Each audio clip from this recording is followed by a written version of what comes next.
let's say, you're a bit older, closer on time horizon, and if you have less risk tolerance, you might keep more in a certain part of your estate versus gifting all of it, or the majority of it out. Absolutely. And that's probably more relevant to somebody that's younger, that the closer you are to what you would think your mortality was going to be, you probably want to keep less and less in things that were in your full control versus out of your full control or your taxable estate. Yeah, absolutely. And where you are in that spectrum and that stage of life matters. We used to say on the family office and on the planning side of things, our goal for our clients is we want you to spend your last dollar on the day you pass away. We want you to spend the last dollar in your estate on the day you pass away. Now, is that realistic? No, but it's the frame of mind you want when you work towards it. So when we put these plans together, I mentioned a local attorney, being at the table and really being a driver there because they have a hugely important role to play.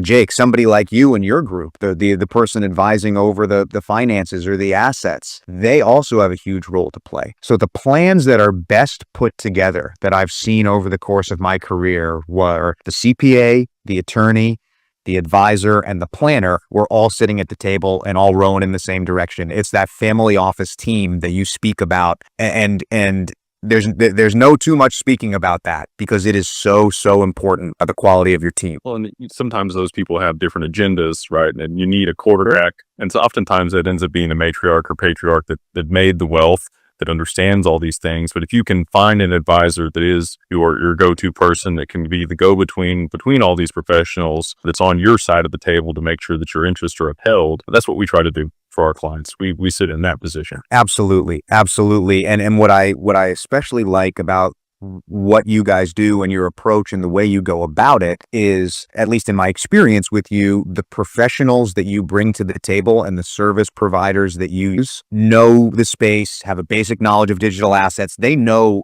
generally what they need to get in and do, and they're able to customize it to the client. Yeah. You want to go to battle as a team, and like you mentioned, all rowing in the same direction.